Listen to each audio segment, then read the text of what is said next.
And the veteran of those 11 European Ryder Cup teams joins us now, Sir Nick Faldo. Nick, there was this narrative that took root after Whistling Straits 2 years ago that the European team was entering a crisis period. Guys were aging out, and that was all before the live stuff happened. Does this European team now, next week, look any different to you than the strength of European teams in years past?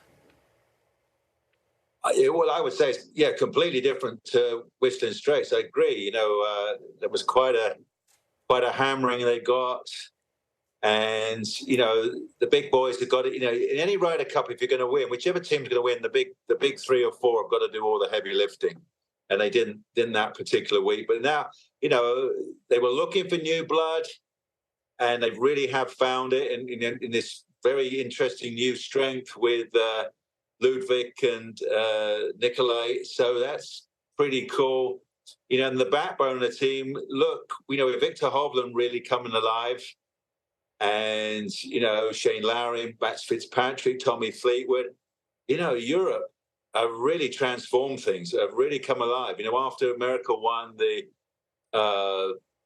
found some really great pairings in the last President's Cup. But, Europe have really come alive. I'm really very bullish that they should do it. They should win. Nick, as well as you played in the Ryder Cup, the team lost the first 4 times you were on, 77, 79, 81, and 83, though 83 was a lot closer, just a 1-point defeat. But how difficult was it to maintain optimism during those early losses? Yeah, but you remember, 77 was still Great Britain. That was the old system. And after that, that's when Jack said, why didn't you expand to Europe? That made sense. We took Seve to the Greenbrier, but we didn't have him at Walton Heath in 81. That was part of the transition. Remember, 81 team there was the 11 out of the 12 were major champions. So hey, it took time, but 83 was very significant. When we lost by just 1 point, Palm Beach Gardens, that was historic. There was a historic moment in our lives. I was sitting next to Tony Jacklin. Tony was hoarse. We were prying him with scotch for his throat for medicinal purposes. And Seve came in the room and said, we must celebrate. This is a victory for us. And from that day on, European golf changed. As you know, 85, 87 to win first time in America. 87 was unbelievable. I'm so delighted I was part of that. That was a memory of it to last a lifetime. On that note, Nick, how do great rivals like you and Seve or Rahm and Rory today become great Ryder Cup teammates? Well, you just instantly become part of the team. It's like, as you know, back in my time, I've talked about this a lot. You had to stay as individuals. Because, I've used the line, if you wanted to change your lifestyle, you had to win. That was where the big prize money was. Now it's obviously completely different now. So you were all individuals, and you closely guarded your secrets and your personality and all that sort of thing. But, when you walked in that team room, you wanted the team to succeed. And so, myself, Seve, in Langer, we had Lazabal, of Worsey. Everybody just joined in. It was all just part of it. You just wanted the other guys. We had the Mark James on the team, the Howard Clark, Sam Torrance's. It was like if anybody needed any help, you helped them. For that week, if you could see somebody's putting stroke was a bit off, you said, try this, try that. You wanted everybody to play their best. And, so we created a great team spirit in the team room, and probably the most powerful thing is we created some great pairings. Having a Seve and a Lazabal heading out the door first with their incredible record. And on that particular day, you thought, yeah, they were going to win. They were going to get a point. So that was just huge for the team. And I feel I did my part as well with my partners. So we had Langer doing his bit, and then Monty came on board. So we created some really great pairings, and I think that's what Americans have struggled with over the years, and which they're slowly starting to find now. When you captained the team back in 2008, Nick, you did things very much your own way as you had as a player. You only had one vice captain, for example, when we tend to see 4 or 5 of those roles filled now. When you look back with 15 years hindsight, is there anything you would have done differently in that loss? Yeah, of course, lots of things. Yeah. But the hardest thing, the worst thing about being a captain is when you finish Monday, that's it, you're forgotten, you're done. You're not talked about. And you can't, and as you know, if I can give a golf tournament as an example, you learn from it.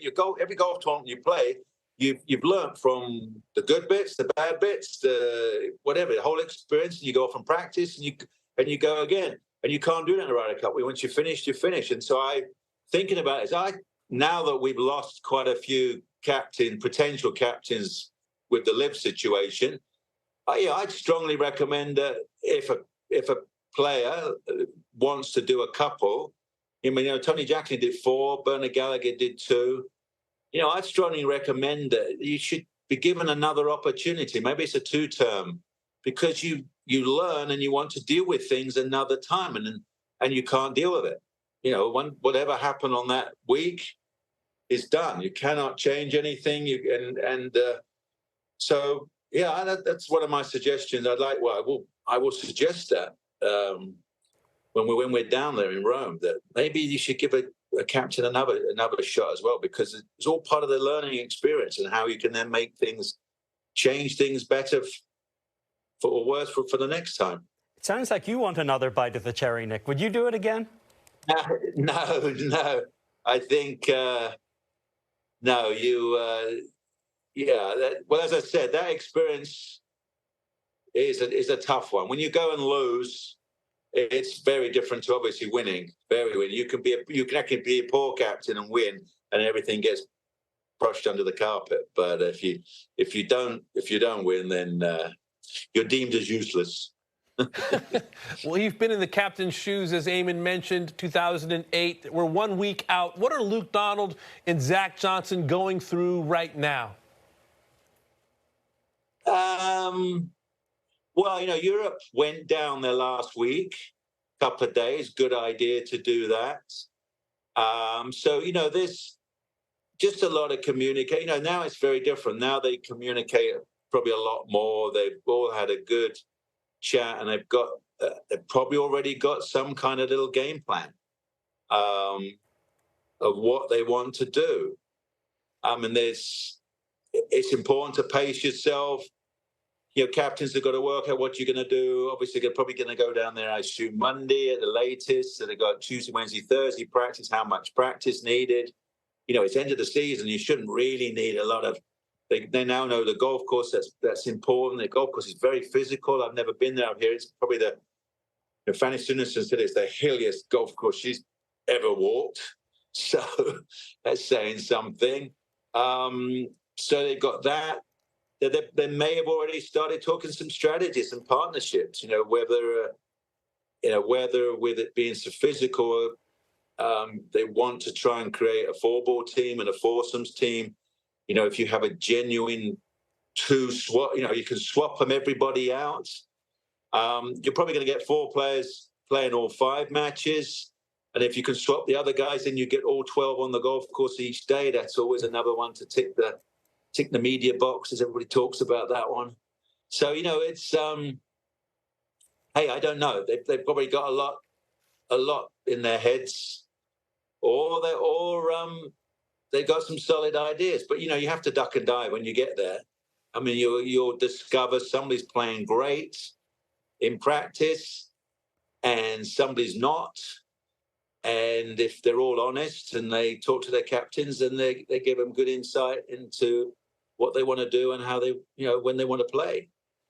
Nick, Jamie Corrigan in the Telegraph reported at the weekend that Sergio Garcia had offered to pay outstanding fines to the European Tour and commit to playing some events if he could be part of a Ryder Cup team, but was told it wasn't an option because he'd resigned his membership. Is this team weaker with Sergio Garcia's absence from it?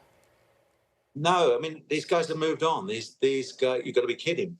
I think we got one of the strongest teams we've ever had. Plus, those guys haven't played in enough tournaments, or they are in a different world now. they've left the tour. They haven't supported the tour. So, hey, they're done. That's it. The team has moved on. Game has moved on. And the Europe team is fantastic. I don't think they could do anything better. I think they've got a really big, deep backbone. Guys have been around before. And, we might have a couple of very interesting secret rookies up our sleeve, which I think is very powerful. If you don't know a lot about a player, they're dangerous. And they're all to gain, nothing to lose, which is a rather nice way to go and play a Ryder Cup. Which is certainly what you did in '77, when 6 years after you took up the game, you were on a Ryder Cup team and then beat Nicklaus and Watson in the same week. But on that point of the idea of the game having moved on and Europe having moved on, would you apply that to the captaincy as well? Should a Lee Westwood and Ian Poulter, guys like that, not be considered for the captaincy in the future, regardless of whatever comes out of these talks? Yeah, I'm not sure, but I think the bottom line is they left the tour. They knew what they were doing. They knew that by taking money, it was going to damage. They did it. It was a mathematical equation for them, wasn't it? It was like they knew there was going to be fallout from sponsors and all sorts of things, but they knew they were getting such a huge amount of money. I'll take the money and run. I think that was their attitude. And personally, I think that's it. They're done with Europe. I don't think they should be let back in to represent Europe, because what happened at that particular time was damaging to the European tour, and they wanted to go off on a different path. They chose that. That was their choice, which is fine. But I don't think you can then. Gosh, you couldn't leave your company, could you, and go off and work for a rival company, and then 2 years later say, "Oh, I'll come back and then have a redesign of things for you." I don't think nobody's going to do that in the business world at all. Once you've decided to go off in a new direction, that's it, mate. So I think they should know it. And I think the European Tour has got plenty of choices now, moving forward. So, or as I suggested, give him another go, whatever he decides. I think that is not such a bad idea, simply as I described, because you learn so much, and it'd be nice to be able to put that into good use for another one.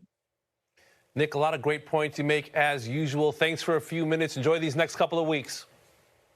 Yeah, can't wait to get there. Yeah, the food is going to be off the charts, and the wine as well. Yeah, I think they're good. We're going for the good life in Italy. I'm really looking forward to that. Yeah, it's going to be fun.